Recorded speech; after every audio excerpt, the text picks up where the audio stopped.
The terminal was chaos, flights grounded, voices rising, and Michael Walters was doing what he did best, controlling the uncontrollable through sheer force of will and a Bluetooth earpiece.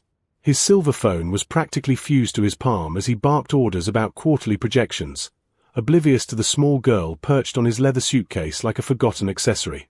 Linda sat perfectly still, clutching a red apple with both hands, her knuckles white, her eyes tracking every stranger who passed. She'd learned not to interrupt Daddy's calls. She'd learned not to need things.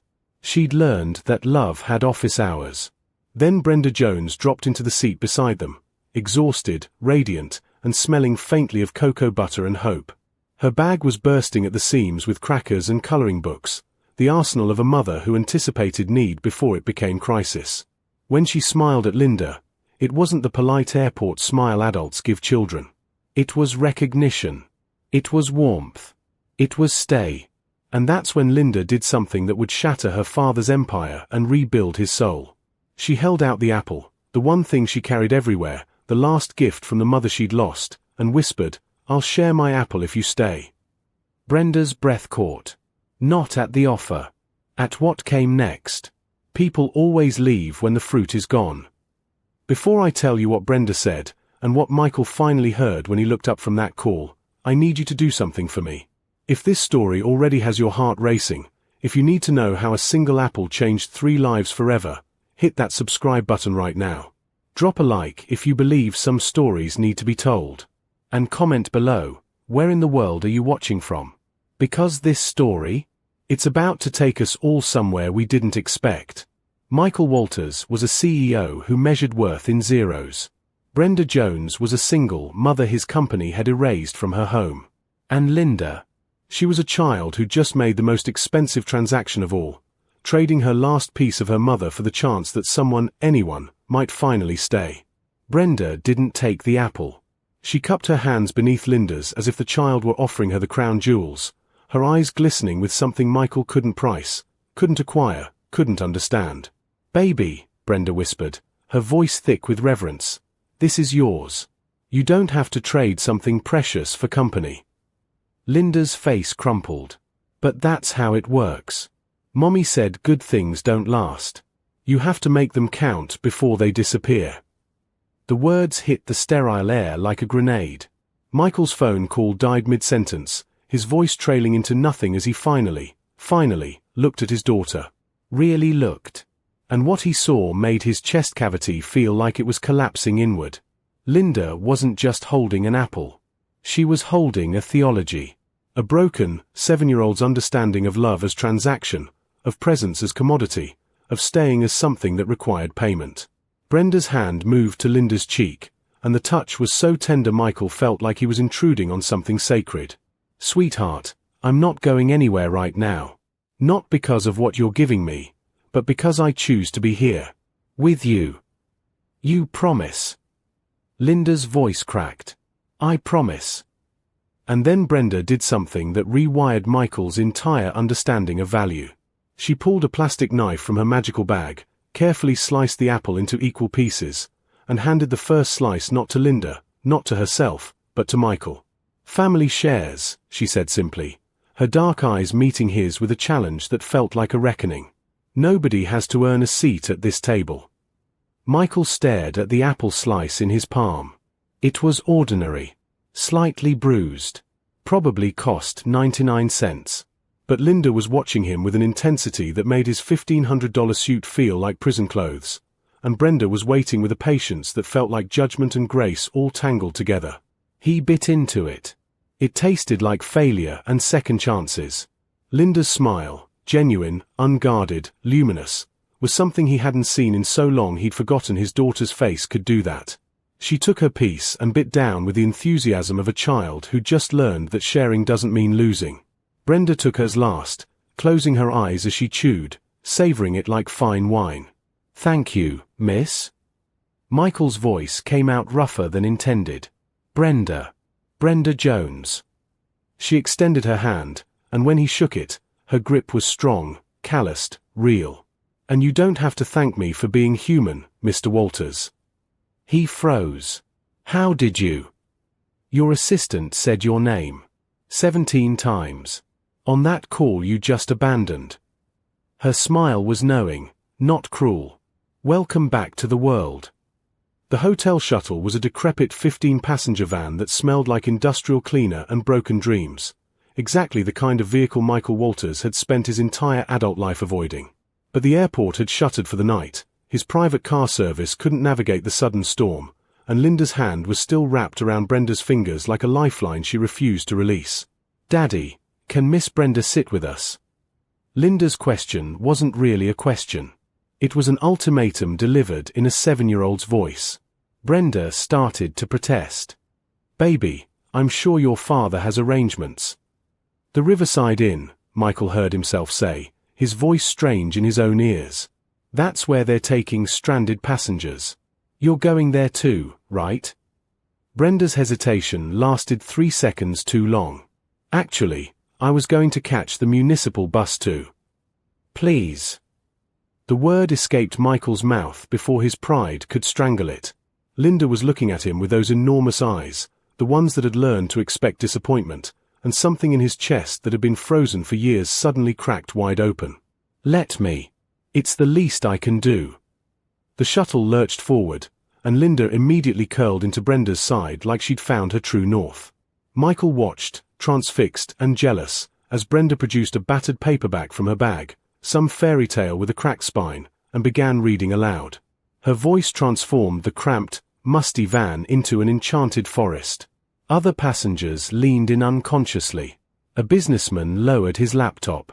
A teenager pulled out her earbuds. But it was Linda who was utterly spellbound. She mouthed the words along with Brenda, her fear of the storm outside dissolving into wonder. When thunder cracked so violently the van shook, Linda didn't flinch. She just pressed closer to Brenda, who wrapped an arm around her and kept reading without missing a syllable. Michael couldn't remember the last time he'd comforted his daughter during a storm. Couldn't remember the last time he'd noticed she was afraid. "Your little girl is special," Brenda said softly, her eyes still on the book but her words clearly meant for him. "She's got an old soul. Knows things children shouldn't have to know. Her mother died 2 years ago." The confession tumbled out unbidden. "Cancer. I thought if I kept everything else stable, kept the money flowing, kept her life predictable, she'd be okay." Brenda's gaze finally lifted to his, and it was devastating in its clarity. "Money's a lovely umbrella, Mr. Walters. But it don't keep you warm when the power goes out." Lightning split the sky, and the shuttle's lights flickered once, twice, then died completely. Passengers gasped. The driver cursed.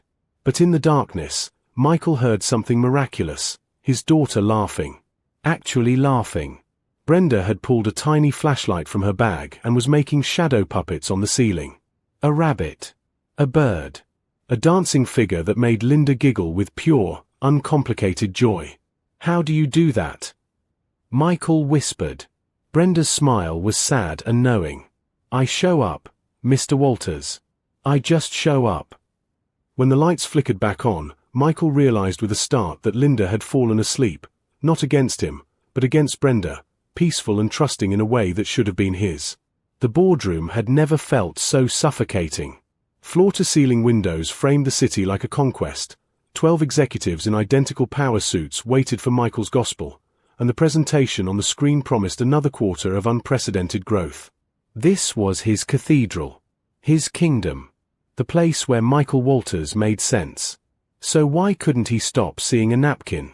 Brenda had left it tucked into Linda's jacket pocket at the hotel, a simple paper napkin with a drawing of a smiling sun and 4 words in looping handwriting, "You are enough, sunshine." Linda had held it like scripture all morning, had insisted on bringing it to the breakfast table, had cried when the nanny tried to throw it away with the trash. "Michael, your thoughts on the Riverside acquisition?" He blinked. 12 faces stared at him expectantly. Riverside. The word detonated in his skull like a flashbang. Riverside Inn. Where they'd stayed last night. Where Brenda had paid for her room in crumpled bills counted out twice. Where she'd smiled anyway, like poverty was just whether you learned to dress for. "Michael." "The Riverside development," his CFO prompted, sliding a folder across the mahogany table. The residential demolition. We need your signature to proceed with eviction notices. His hands moved on autopilot, opening the folder. Legal documents. Architectural renderings. A list of addresses marked for acquisition and clearance. His eyes snagged on one address, and the air left his lungs in a rush. 2247, Riverside Terrace, Unit 4B. Tenant, B. Jones. The room tilted. Brenda's tired smile. Her overstuffed bag of just-in-case items. The way she'd counted those bills with the practice of someone who'd counted her last dollar more times than she could remember. Sir, we need your decision. The construction timeline. How many units? His voice came out strangled. 42 residential. Mostly single occupancy and small families. We've offered relocation compensation well above market. How much above? His CFO blinked. I'm sorry. How much above market rate? Michael's heart was hammering against his ribs like it was trying to escape his chest. 15%. It's more than generous for that neighborhood. 15% above poverty wages was still poverty. He saw Brenda's face again, the way she'd treated Linda's bruised apple like treasure. The way she'd spent her last energy reserves reading to a stranger's child in a dark van. The way she'd smiled at him this morning when they'd parted and said, "Take care of that beautiful girl. She needs you to see her." Michael's pen hovered over the signature line. This deal would cement his legacy. Would prove to the board he was still the predator they'd hired. Would add another zero to his already obscene net worth. Sir. Linda's voice echoed in his memory. People always leave when the fruit is gone. His hand was shaking. The pen clattered to the table. I need 24 hours. The boardroom erupted. But all Michael could see was a napkin, and all he could hear was his daughter's laughter in the dark.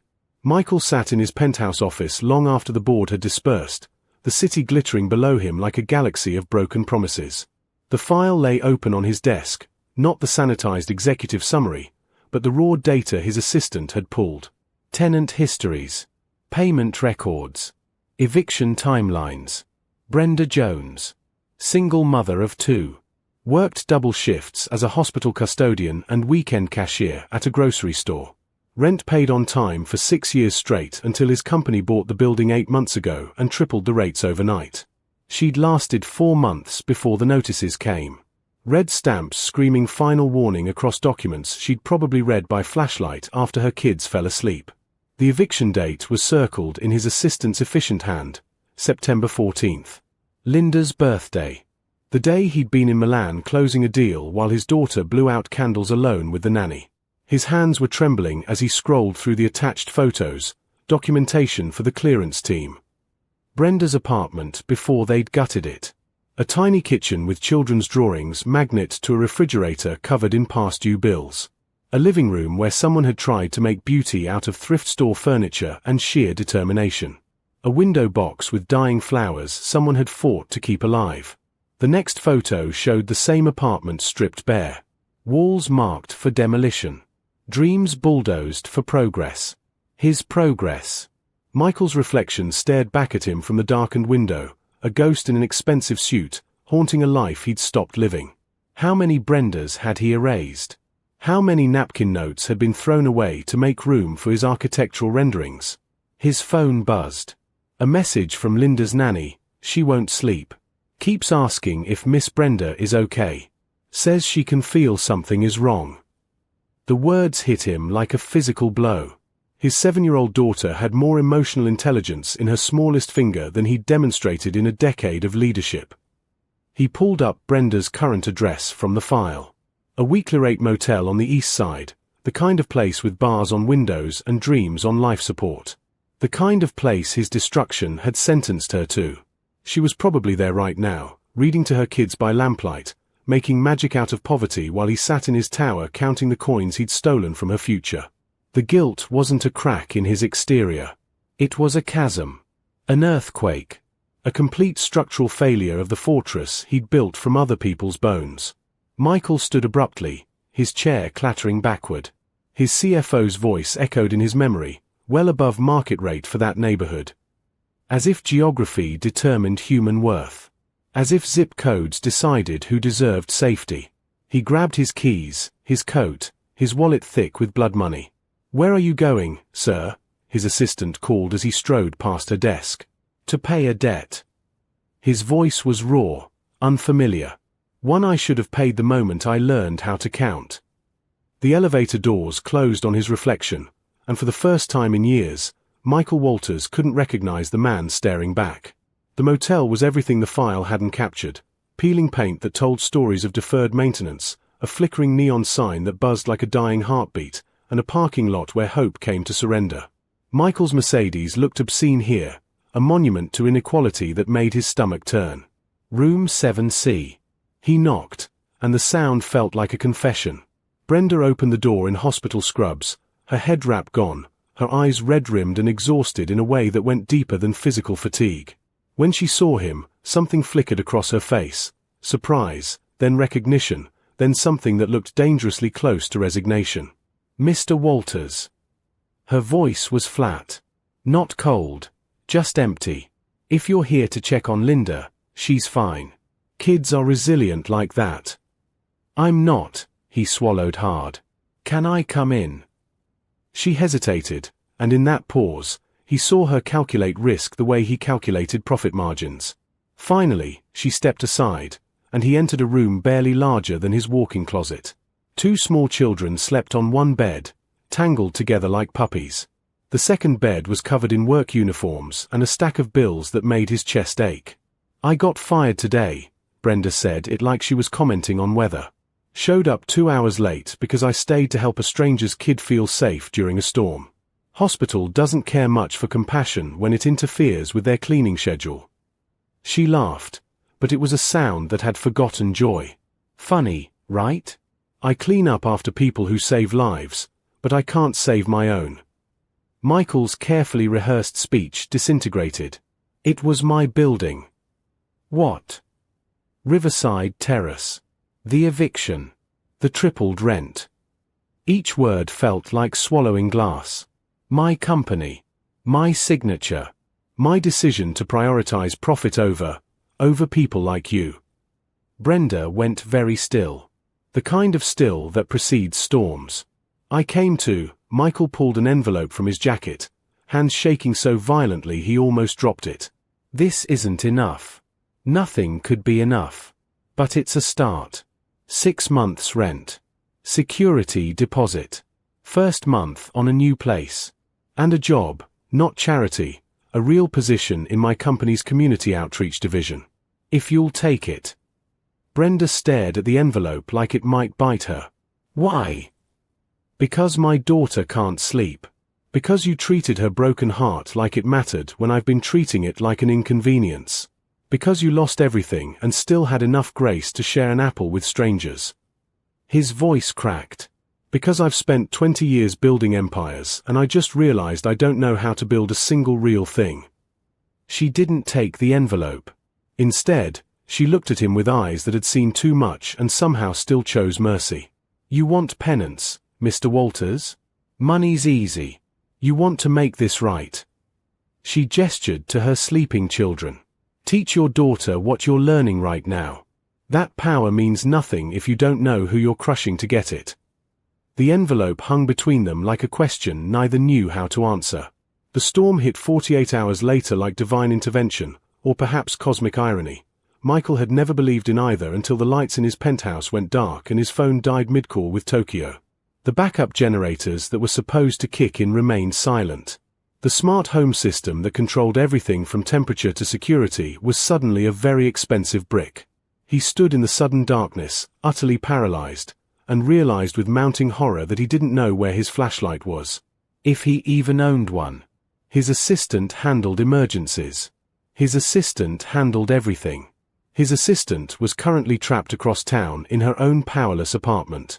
The landline, did he have a landline, rang once before dying. Then his cell buzzed with its last breath, a text from Brenda. "Storm's bad. Linda okay?" Linda. She was at the nanny's apartment across the city, probably terrified. He texted back with fumbling fingers. Can't reach her. Power's out. Don't know what. The phone died. 3% battery. Gone. 20 minutes later, someone knocked. Michael opened the door to find Brenda standing there, drenched, carrying 2 grocery bags and a flashlight that looked like it had survived several apocalypses. You texted me panic, she said simply, stepping past him. Where's your daughter? The nanny's building. I can't get through. The cars won't start without the garage system and I don't. You don't know how to function when the machine breaks. It wasn't a question. She was already moving through his cavernous apartment, assessing, cataloging, solving. Okay. First, we find candles. You have candles. Maybe. The decorator might have. Kitchen. Now. For the next hour, Michael Walters, man who'd negotiated billion-dollar deals in 3 languages, took orders from a woman he'd made homeless. She found candles in decorator boxes that had never been opened, taught him how to make a camping stove from tea lights and a terracotta pot, showed him which foods in his restaurant-grade refrigerator would spoil first and how to save them. You have $70 aged cheese and no manual can opener, she said, holding up an imported delicacy. That's the most CEO thing I've ever seen. When the building's emergency line finally connected, Brenda was the one who sweet-talked the superintendent into manually opening the garage, who mapped a route through the flooded streets using a paper map she'd pulled from her bag, because of course she had one, who insisted on coming with him because Linda needs a familiar face, and right now, Mr. Walters, I'm not sure yours counts. The words should have wounded. Instead, they felt like surgery, painful, necessary, life-saving. They found Linda at the nanny's building, huddled in a stairwell with a dozen other scared residents. When she saw Brenda's flashlight, she screamed with relief. When she saw Michael behind her, drenched and disheveled and utterly out of his element, she hesitated. Daddy came. Linda's voice was small, disbelieving. Brenda squeezed his shoulder. He showed up, baby. His learning. The power returned at 11:47 p.m., and with it came the message that would force Michael's hand. His phone erupted with notifications, 43 missed calls, 62 emails, and 1 text from his CFO that made his blood freeze. Donovan's making his move. Emergency board session midnight. If you're not here, you're out. Richard Donovan. The corporate predator who'd been circling Walters Industries for 2 years, waiting for weakness, for distraction, for exactly this moment. Michael's recent erratic behavior, the delayed signature, the mysterious absences, the rumored involvement with inappropriate persons, had given Donovan the ammunition he needed. Brenda watched Michael's face transform as he read the messages, watched the CEO armor slam back into place over the man who'd just learned to light a candle. You have to go. She said it quietly, without judgment, but Linda's hand tightened around hers like a vice. It's a vote of no confidence. If I don't show, they'll remove me as CEO and Donovan will acquire the company for parts. 1,500 employees will lose their jobs. Pension funds will evaporate. Everything I've built. Daddy, you promised we'd have breakfast tomorrow. Linda's voice cut through his panic like a scalpel. You said we'd make pancakes. Together. Michael looked at his daughter, really looked. She wasn't crying. She was simply waiting for the inevitable disappointment, braced for it like a child who'd learned to expect storms. And Brenda was holding her, already preparing to catch what he was about to drop. His phone rang. The board chairman. Michael answered. Walters, where the hell are you? Donovan's got 3 board members already. He's painting you as mentally unfit, distracted by personal drama. Says a CEO who can't manage his own household can't manage a corporation. The chairman's voice dropped. Michael, I've known you 15 years. I'll back you. But you need to be in this room in 13 minutes or I can't help you.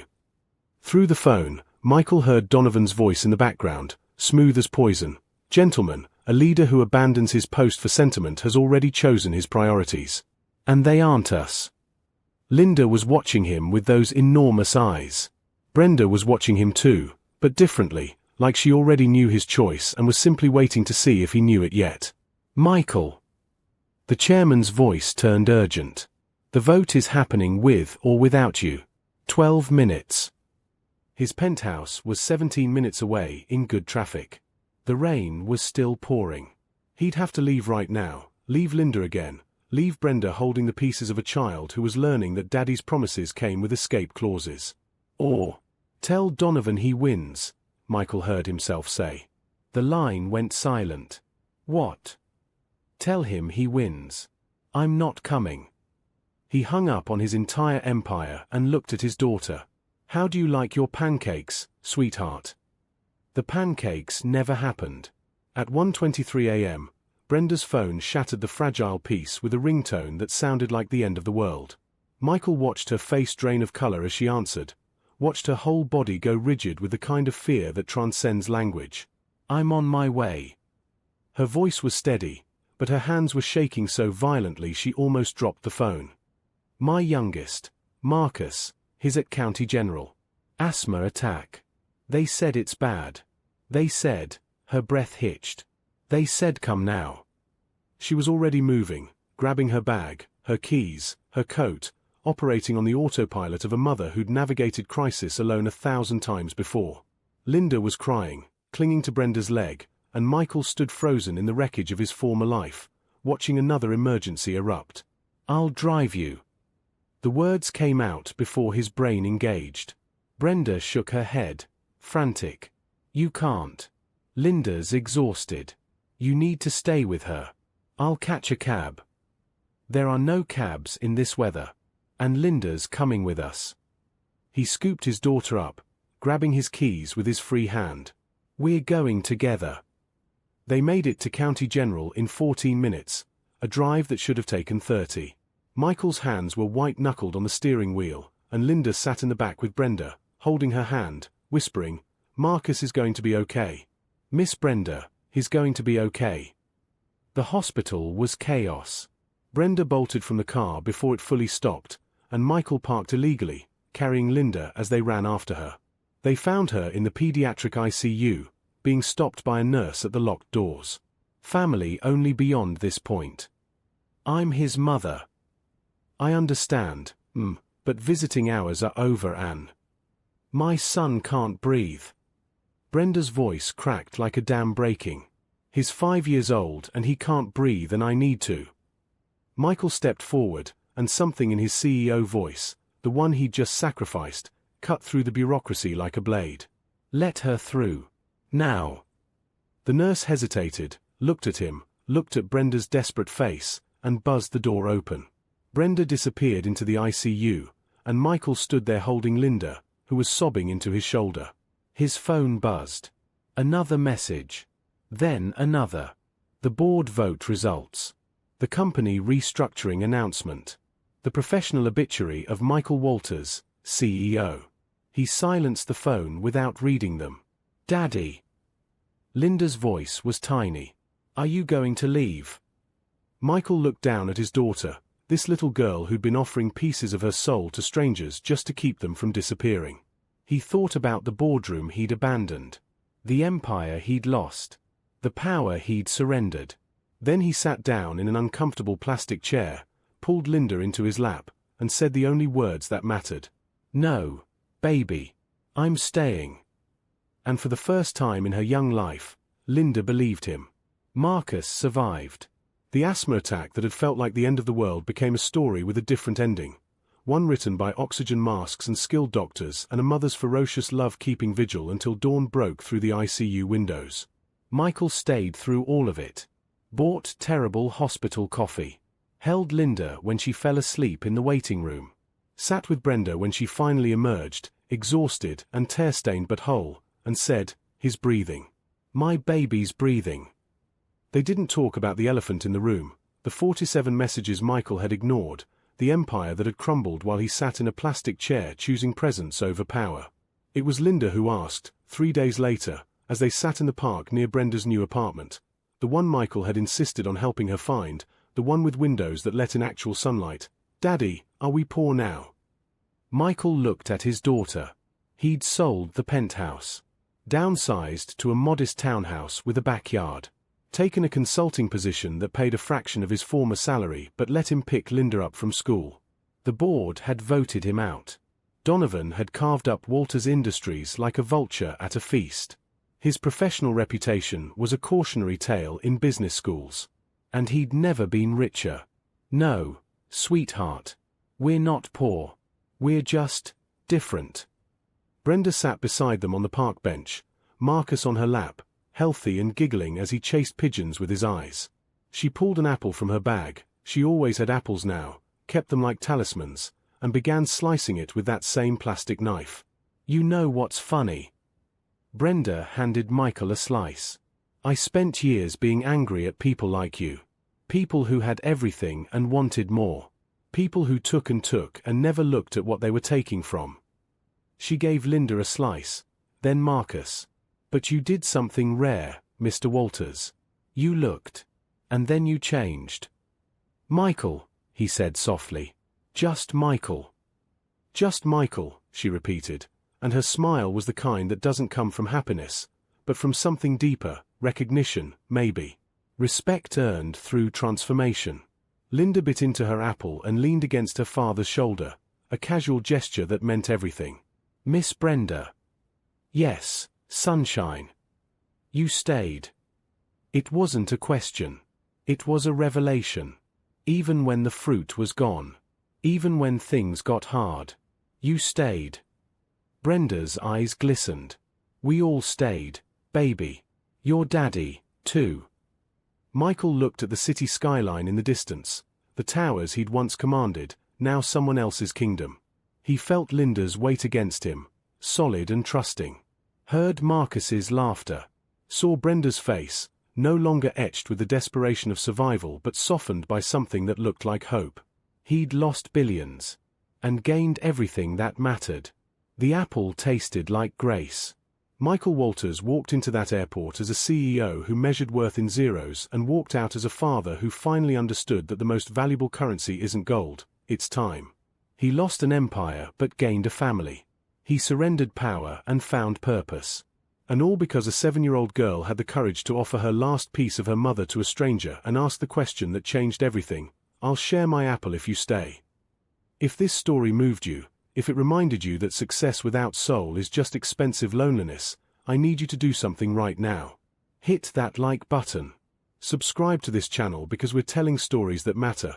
Stories about real transformation, about choosing people over profit, about the kind of wealth that can't be deposited in banks. Drop a comment and tell me, have you ever had to choose between what looked successful and what actually mattered? What did you choose? And where are you watching from? I want to know this story reached you, wherever you are in the world. Share this with someone who needs to hear it. Someone climbing a ladder that's leaning against the wrong wall. Someone who's forgotten that showing up is more powerful than any board meeting. Someone who needs permission to choose love over legacy. Because at the end of our lives, nobody wishes they'd spent more time in the boardroom. But everybody wishes they'd shared more apples. Thank you for staying until the end. I'll see you in the next story.